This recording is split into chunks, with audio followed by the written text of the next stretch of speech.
But you're sitting in an air-conditioned 3,000 square foot home talking about how you don't have rights and opportunity in the United States of America.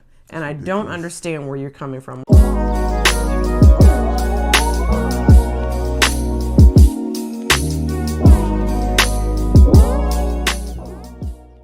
Hey guys, Meet Simmons back with another video. Today we have a treat. We have a video from the great Jordan B. Peterson.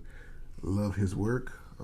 Don't agree with everything he says, but I definitely love his work. And 12 Rules for Life, great book. Definitely pick it up. So let's go ahead and jump to the video here. You ready, Mama? Mm-hmm. Is our society male dominated?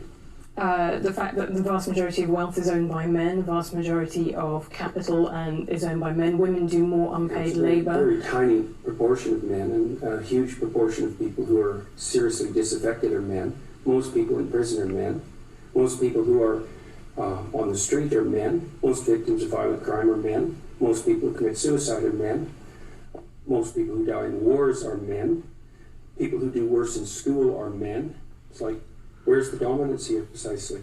What you're doing is you're taking a tiny substrata of hyper-successful men and using that to represent the entire structure of Western society. There's nothing about that that's vaguely appropriate. Great point. Mm-hmm. Great point. And the reason why we chose this video, because I really think we need to discuss what's really going on in our society today. The truth of the matter is that 98%, 95 to 98% of men are invisible to women. Completely invisible. They focus on the top 5% of men, and they extrapolate that out to all the other men. Men do this, men do that, men do this. That's why all y'all cheat. No, they don't. Most men don't even have sex. 28% of men are having zero sex because they can't get it. Because they don't have enough money, they're not attractive, they're not financially attractive, or they're socially awkward. Mm-hmm. Most men are not having sex. You have men in sexless marriages. You have men, 25% of marriages are sexless. So that means for every 10 married men, two of those married men are getting no sex. It's crazy. It's crazy.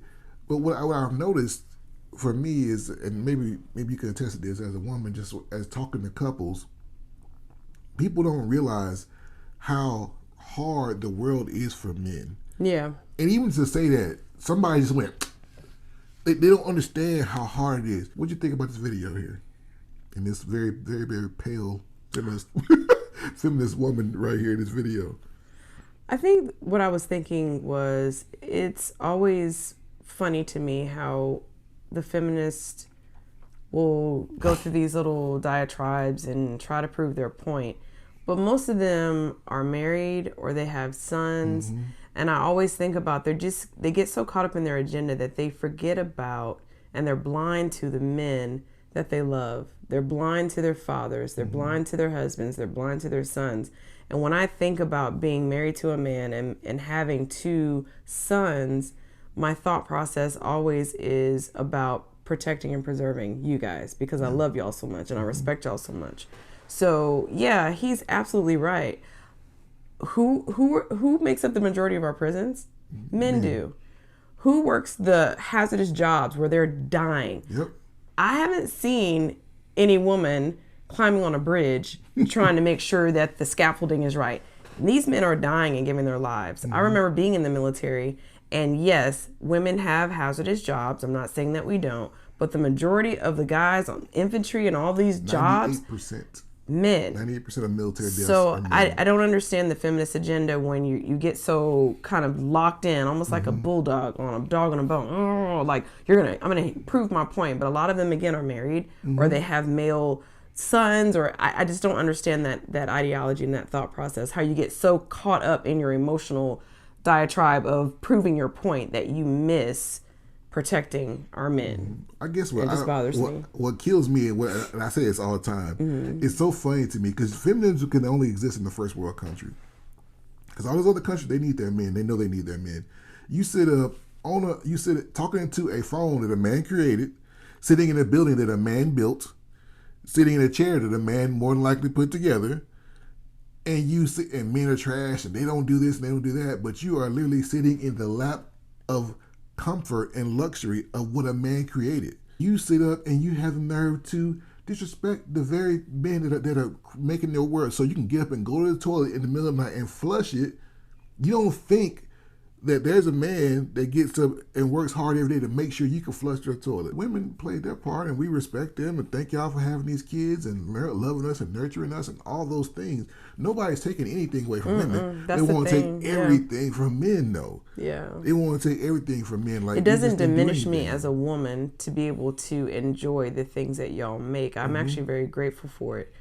I'm the type of woman. Let me, y'all need some lemonade. Y'all need some water. What can I do to make it easy for you? Because I appreciate that I get to put my feet up on a coffee table that I didn't even carve out or make. Like, I get to really enjoy the infrastructure, and then I play my role, and I have my part, and I have a job to do, and I have a role, and I get to assist and nurture and guide and all those things that I get to do. But it doesn't diminish my value one iota as a woman. It allows me to just be confident and play my role in my part in what I do. And men appreciate you guys. We appreciate, a man appreciates a woman's role in his life. Women inspire men. Y'all inspire us to do better, to invent these things, to invent creature comforts. And they really believe that those men, that every man is just seeking to control them and hurt them. That's not true. It creates a victimhood mentality in these women. And so many women walk around the world thinking that every man is somehow trying to hold her down. This is not true.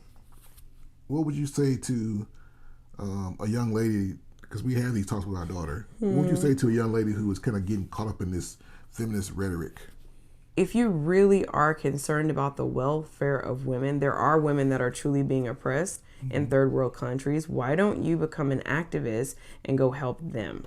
Why don't you really use that energy to really make their lives better? Because there truly are women that are being severely and significantly oppressed. But you've seen it. You've seen it firsthand. Yes, I remember being stationed in Turkey, and some of the women that I got to meet and even interacted with, you could literally see how oppressed they were. Now, those are the women that need the assistance and the help. But you're sitting in an air-conditioned 3,000 square foot home talking about how you don't have rights and opportunity in the United States of America. And I don't understand where you're coming from. So we have these little arguments in our beautiful country of the United States of America, but I'm saying take that energy abroad where women truly are getting their genitalia mutilated because of the simple fact that they are a female. So those are the women that need your assistance, and you should really be getting that campaign together. But instead, you rather complain, and we got to hear about it. Yeah, I don't see any of these blue-haired feminists flying over to these countries to help these women. I don't see them screaming at the top. I don't see any of that.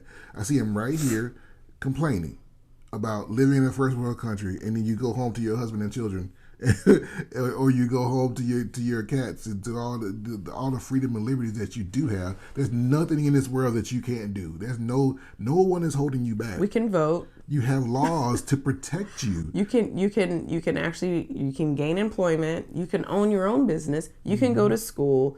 There's so many. I'm just trying to think in my mind, like, okay, as a woman, what opportunity, and even as a black woman, because I know we like to throw the race card around too. So as a black woman, what opportunity is being denied to me right now? Does racism exist? Absolutely. Does bigotry exist? Absolutely. Do certain evils and ugliness in this world exist? Yes, but by and large, do I have opportunity? You better believe it. So there's another side to this coin that we're not going to get into this video, but we will in another video. We talk about, you mentioned yourself being a black woman. There's so many of our sisters that are taking on these feminist talking points, and that movement was not for you. It was not for you. And I'm going to break it down step by step why it was not for you, how you were used and manipulated. So we'll talk about that later on. Enough. But because those are facts. Oh, it's big facts. But for right now, that's enough said.